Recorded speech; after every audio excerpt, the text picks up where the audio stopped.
anti-imperialism, anti-colonialism, a real division of the world into those who were oppressed and those who were the oppressors. At the same time, there was a second movement, a more philosophical movement called postmodernism.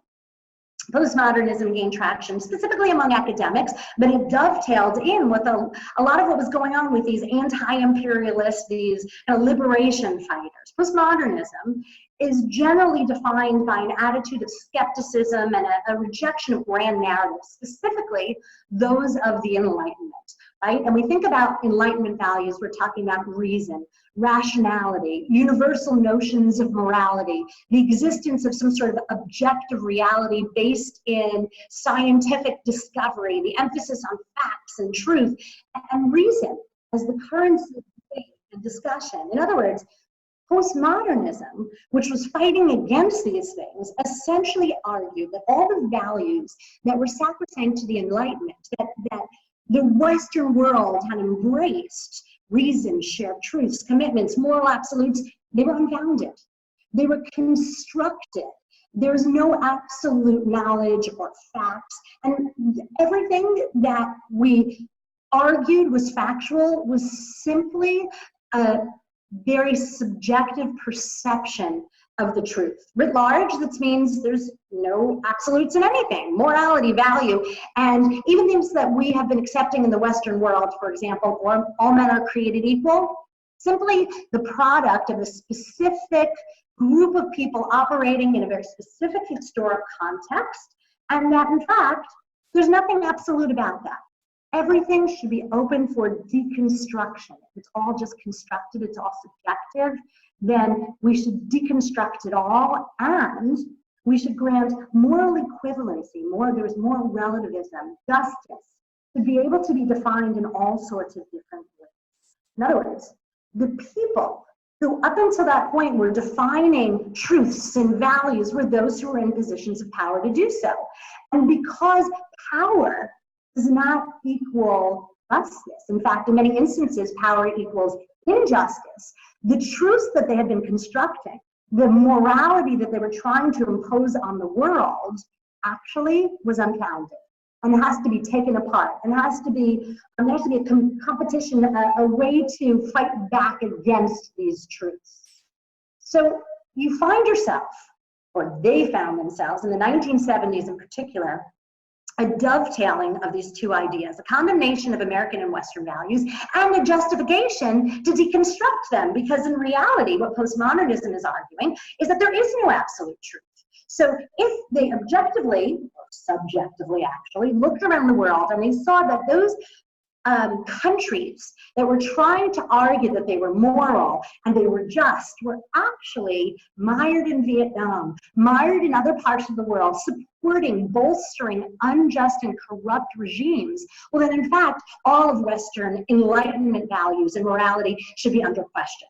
That they're not absolute truths, that they're not something that can be founded on. They're constructed only by those in power. So you have these ideas operating, and then along comes a very seminal work, 1978, by Edward Said, who is a professor at Columbia University. I'm sure many of you are familiar with his work, called Orientalism. He took these ideas and specifically mapped them onto Islamicists and the Middle East.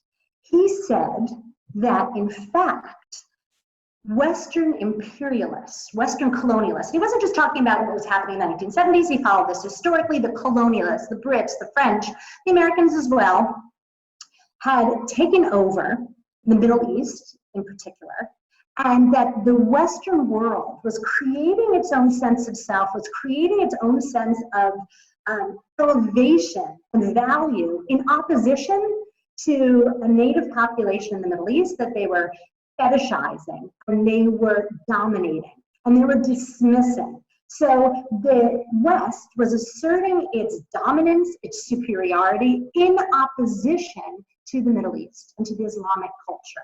So not only, even though some of the colonialist efforts had already ended, but what continued was not just political imperialism, but cultural imperialism. There's a contamination, a colonization, even an obliteration of non-Western cultures that was taking place by those countries who had the power to do so. Europe, or European countries, America, and by the way, Israel.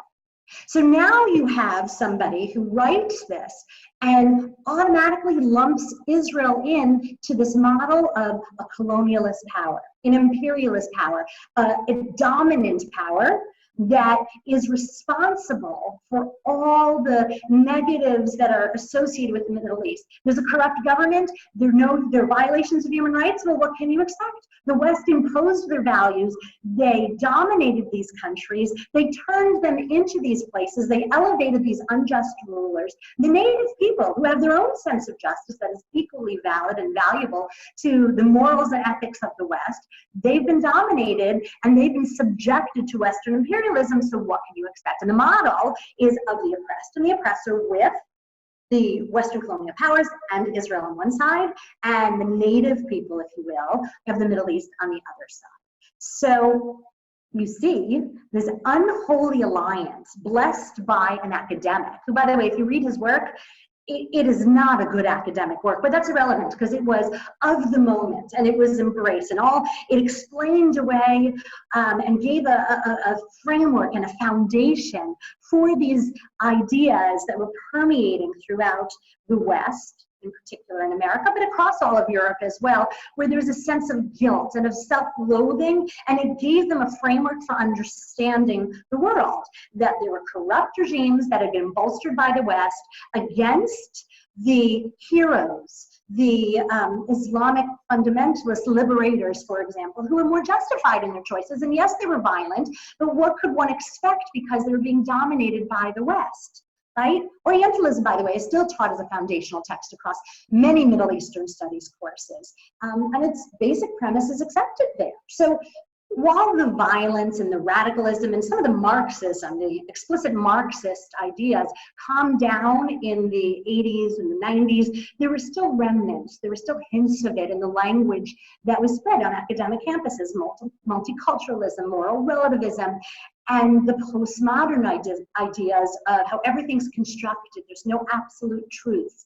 And specifically in the 80s and the 90s, we saw many academics start to use this language and start to use this framework to deconstruct ideas of identity and gender and race. So that brings us closer to where we are today, where we see some of this bubbling up explicitly again after September 11th. And after think about what was going on after September 11th, when President Bush, he sort of handed them ammunition. He went into the Middle East again with the Western dominance, military might, and a sense of truth and morality and justice. We were going to impose democracy on the world. We were justified and right. Once again, these ideas of the West being dominant and imposing their own sense of truth and justice. And by the way, our truth was that there were nuclear weapons. We never found them, so that truth should be thrown out the window, right? We were liars, even though we presented it as truths. And it was, again, the poor Islamicists, the poor Arab countries that were being dominated by the West. So we see the same ideas. It makes lots of sense how it turns out that there's this alliance within the left, those who want to reject Western values, those who want to reject moral truths and absolutes and deconstruct along the lines of postmodernism. There's an alliance there with the Palestinians, with the Islamic groups, because it's been a natural progression. And the truth is, there's been ample ammunition handed to them over the years. And along with this, we see Israel lumped in with the Western imperialist colonialist. Now, obviously, this is a ridiculous model. Israel's not a colonial power. But if you perceive the world in terms of dominated or dominate, or the one, well, someone who's dominated or the dominator, well then, and you see it in terms of oppressed and oppressor, or colonialist versus disempowered people, that's what you're going to see the world. Okay, so that's the background. That explains sort of how we get to where we are today, where there's a sense of a deconstruction of truth, and specifically on academic campuses. There's no assumption that there are absolutes anymore. Everything needs to be explored. Everything needs to be questioned. There are competing narratives. And by the way, we see this on the left, but you also see it on the right, right? You had, you had people on the right talking about this is my truth, and you have your truth. So this idea that there's no absolute anymore is permeating across all of American society. On campuses, though, we specifically see it taking a form called intersectionality. Intersectionality is the language that social justice warriors, they call themselves, the people on the progressive left, those who want to fight for justice. If we can't fight for truth and we can't fight for reason anymore, we have to fight for justice, right? Although how you define justice is sort of curious, because if there's no absolute definition of justice, what can you coalesce around? What can you agree is just? So these groups all come together around a movement that is called intersectionality. This term in particular came from, it's almost irrelevant where it came from, but it came from a 1989 paper written by a woman named Kimberly Crenshaw. She was an academic, she was an activist, and she was talking about specifically how multiple characteristics of one's identity, race and gender. She was an African-American woman. She was saying race and gender intersect in meaningful ways so that the experience of a Black woman cannot be understood, cannot be assumed to be the same as a white woman or as a Black man. The very specific nature of somebody who has the intersection of both of these identities means you have to acknowledge that each person's experiences are very different from somebody else's. And this was taken up in the 90s, 2000s by academics and explored even more. And onto this, the language of postmodernism, the idea of deconstruction of identity, and the pure subjectivity of everyone's experience elevated this to a movement that essentially says that each person's experience, specifically of discrimination, is so subjective that two things need to be respected. One, no one other than the specific person who's dealing with it can appreciate what it feels like. So I have no right as a white woman to come in and talk to an African-American woman and try to say that I understand where she's coming from. I can't understand where she's coming from. She has her own personal experience that I can't possibly relate to, or a member of the heterosexual community cannot relate to somebody who is a member of the LGBTQ community because they don't share this experience of discrimination. We no longer have shared narratives or truths. Remember, there's no truth, there's no shared absolutes, so everything's subjective. The first piece is I have to accept that I can't question or understand your truth. The second piece is because I can't question your truth, I have to just embrace your narrative. The same way you embrace mine, I need to embrace yours. It's all subjective. It's all my perception. Truth, irrelevant. Perception, elevated above all. The thing is, you can't actually have a movement made up of individuals. That's not what a movement is. You need to unite people around something. And the only thing that all of these different groups could unite around is their shared victimhood. The idea that they're all being discriminated against. They can unite together in their struggle against something. And here's where sort of the Marxist fingers or the hints still come back in. It's us versus them. It's the oppressor versus the oppressee. We've all been oppressed. We all need to fight against those that are oppressing us. And the Marxist language, by the way, I don't think it's conscious among many of them, but the Marxist understanding of the world being divided into us and them, and that the only way we can succeed is if we take down them, also permeates through this. It's victims versus oppressors. So now let's bring all this back to my original questions, which was, why are the Palestinians or the Islamic groups embraced by the left? Well, we can trace it back to the 1970s with the Islamic liberation movements and the radical left coalition. It was cemented with Edward Said's book Orientalism, and that pulled together all the academic ideas on postmodernism and cultural imperialism. The Islamicists were the freedom fighters pushing against American domination, and we continue as Western imperialists to impose our views on the native Arab Islamic populations. So clearly they're on the side of right. We can also see why the Zionists are isolated. If we're seeing the world in terms of colonialism and oppression, well, the Zionists are clearly on the wrong side of this. Edward Said said so explicitly. The Palestinians continue to say so. And here's the interesting point. Zionism, in and of itself, by its very definition, embraces the idea of power. It does not, Israel The Jews don't want to be defined as those who are oppressed anymore. In fact, Israel is all about the fact that the Jews are no longer oppressed. The purpose of Israel is to empower the Jews. So you cannot fit within this coalition of victims.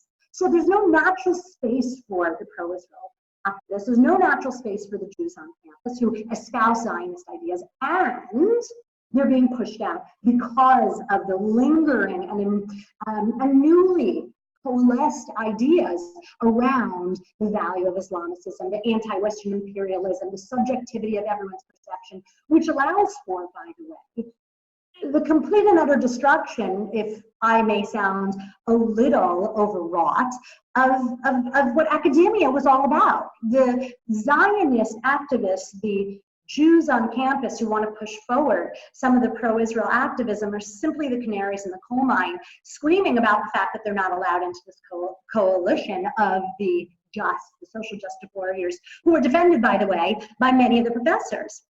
And what I mean by that is there's a complete destruction of the values upon which the academic environment was founded. It was supposed to be all about freedom and reason and exploration of truth. And those are being pulled apart. It's all about subjectivity. It's all about perceptions of justice. So there's a bit of a crisis on campus, and specifically at the moment, for Zionists. Anti-Semitic incidences are going up. Zionists on campus are feeling alienated. And we see this is going to be a problem into the future, because here's what's interesting. Those graduate students, those junior professors who want to work within the space, who want to explore Middle Eastern studies, who want to be the future professors of tomorrow, if they espouse views that are not in line with the left, because the professors within those departments are of the left. They do assign Orientalism. They do buy into all this postmodernism. They do lump Israel along with the colonialists and the oppressors. If junior faculty or if graduate students want to espouse those views, they will find shortly that they are not promoted, that there's no space for them. So those departments are being built up with people who are espousing views that are in line with those that are already on campus today. So into the future, we see this being a problem. And frankly, if you look more closely at what's going on college campuses, a lot of this intersectional movement, which says, I as a victim have to embrace you as a victim and accept your truth. So I as a feminist need to accept the truth of the Palestinians, that Israel is evil, that Israel is an oppressor. It's starting to permeate in areas totally outside the Middle East. So you have English professors assigning works about the Palestinian narrative. You have professors teaching about social activism, using as examples anti-Israel groups. So the campuses are extraordinarily disconcerting and of major concern for those of us who are following it. And I know I'm using up much of my time, and I want to get to Congress, so I'm going to move on from there and talk about what this means in terms of our political leadership.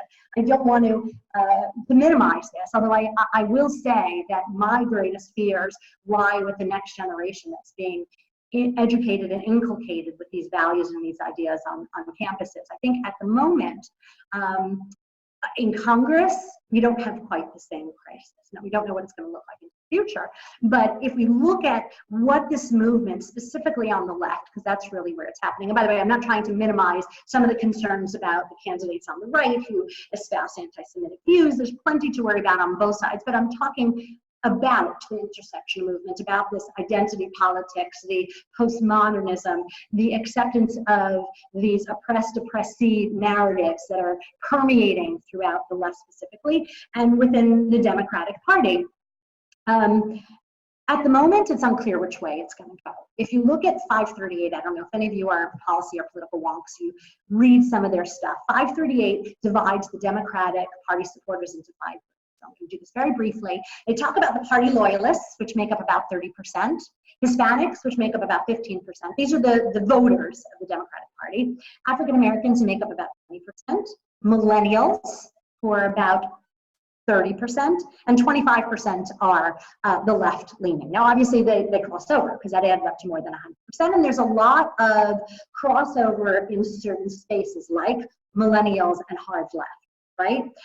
So you find, though, the makeup of the party, if you're looking at those that espouse some of these views, they are the most vocal part of the party. They're the ones who are all over social media, tweeting out the things that are terribly disturbing to us, but not really represented in about 65 to 70% of the party loyalists, the Hispanics, the African Americans, really not part of this. The question is who is going to respond to this very vocal part of the party, and who in fact is going to be elected. So if you look at the presidential candidates, for example, Biden is way at the top. Biden is not part of this world. Biden is not somebody who is playing identity politics. He is not somebody who is talking about the world in Marxist language, who is talking about oppressed and oppressee, dominated and those who are the ones who are dominators, anti-Israel. That's not Biden. And in the polls show him in head-to-head polling, last poll I saw, he was 35 points ahead of the next person, who is Bernie Sanders. Is that going to hold? I don't know.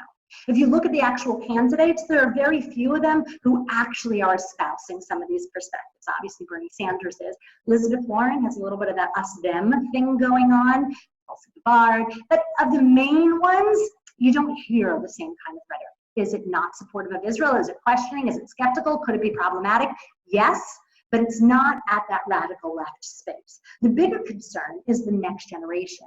It's not there yet. I know that we're hearing so much about these radicals in Congress, the evil three who were elected, who do buy into a lot of this. They're all very different, by the way. You can't say Ilhan Omar and Rashida Tlaib and AOC are all the same. But I do want to point out, though, that if you break down the new members of Congress, 23 of them who were elected last cycle joined the Progressive Caucus. Twice as many joined the Blue Dog Caucus, which is the more conservative Democrats. So those who are just elected, those who are really in power at the moment, are not espousing these views.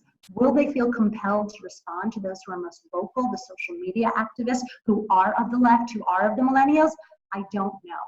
I will say to you that the more that the country is polarized, the more the right pushes against the left and the left pushes against the right, and they push each other into their corners and the us versus them, and we define each other in ways that are truly black and white, and I can only succeed if you fail, the more energy and the more power we're giving to this narrative.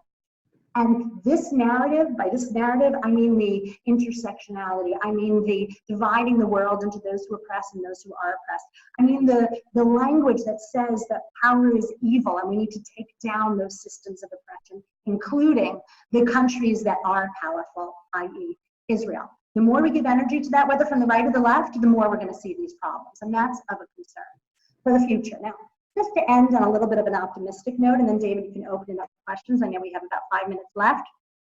Part of being a liberal, even a reformed liberal, right? They say if you're not a liberal when you're young, you have no heart. If you're not more conservative when you're older, you have no head. So a little bit of a reformed liberal, but part of that is being an optimist. And I know that I laid out a pretty scary picture, but I would say there are two things that give me optimism. One is the fact that things do swing.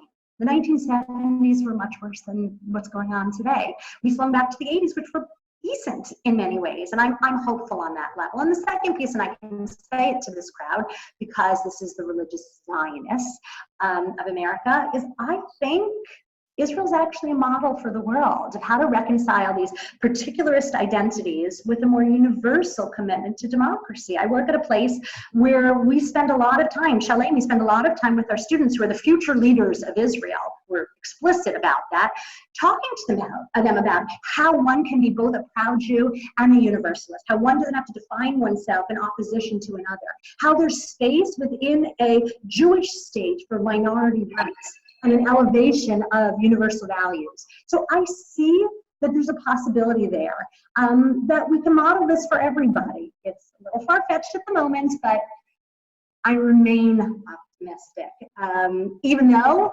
there are some very, very troubling signs. So with that, David, I'll hand the floor over to you or to anyone who has any questions. Thank you very much. I'm going to take the host's privilege. So thank you very, very much. Laying out now what you did in terms of the history and the political theory, can you apply it just for a moment to someone who would say that one cannot be a feminist and a Zionist? And and does that not seem to be, I think this is what you were saying, it seems to be an absolute anti-intellectual approach because it takes away context and it is simply two groups which see themselves as oppressed, perhaps, and therefore they lump it all together. So I think you answered your own question to a large degree. Like the way that the Zionists on campus have been operating for many years is no longer working. Right? What's the standard? We need to go out and educate. We need to bring facts. We need to prove things.